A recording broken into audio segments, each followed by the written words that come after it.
భిక్షుగీత అని భగవద్గీతలో కాకుండా వేరే ఇతిహాసాలలో ఎక్కడైనా ఉందా?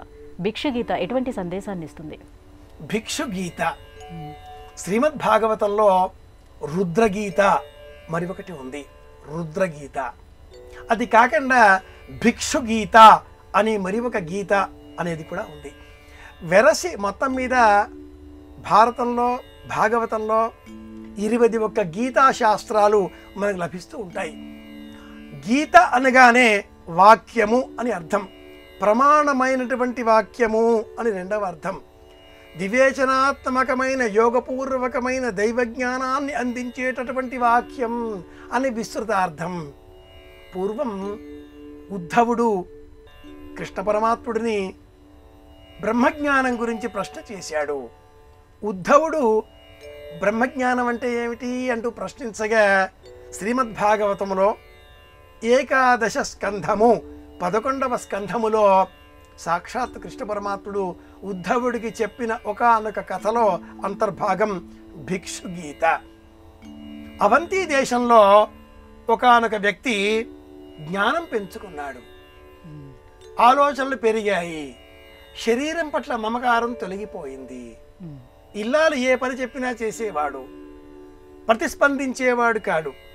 నా చేత ఈ పని నిర్వహింపబడుతున్నది అనే జ్ఞానం పరాకాష్ఠకు చేరుకోవడంతో అతడిని ఇల్లాలు, కుటుంబము, బంధువులు, చుట్టాలు, మిత్రులు అందరూ కూడా పిచ్చివాడు అనే ముద్ర వేశారు. జ్ఞానం బాగా కలిగిన వారు జగమే మాయ అంటారు, పదార్థాలు పుచ్చుకున్న వాళ్ళు కూడా జగమే మాయ అంటూ ఉంటారు.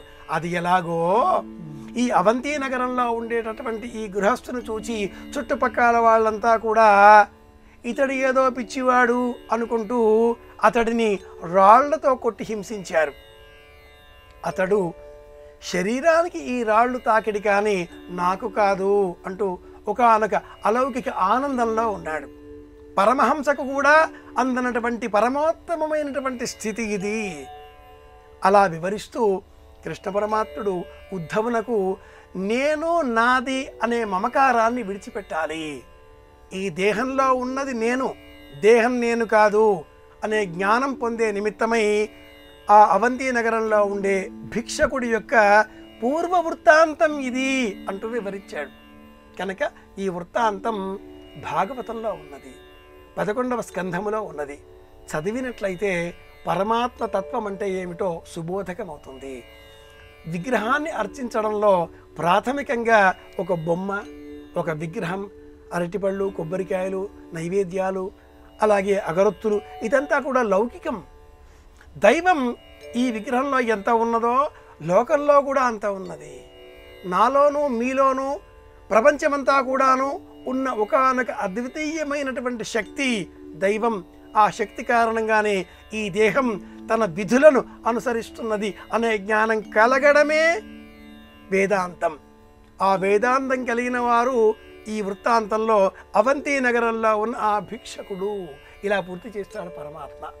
కనుక వేదాంత సారమంతా కూడా చాలా చిన్న విభాగం భిక్షుగీత 11వ స్కంధంలో వివరణగా మనం గమనించవచ్చు.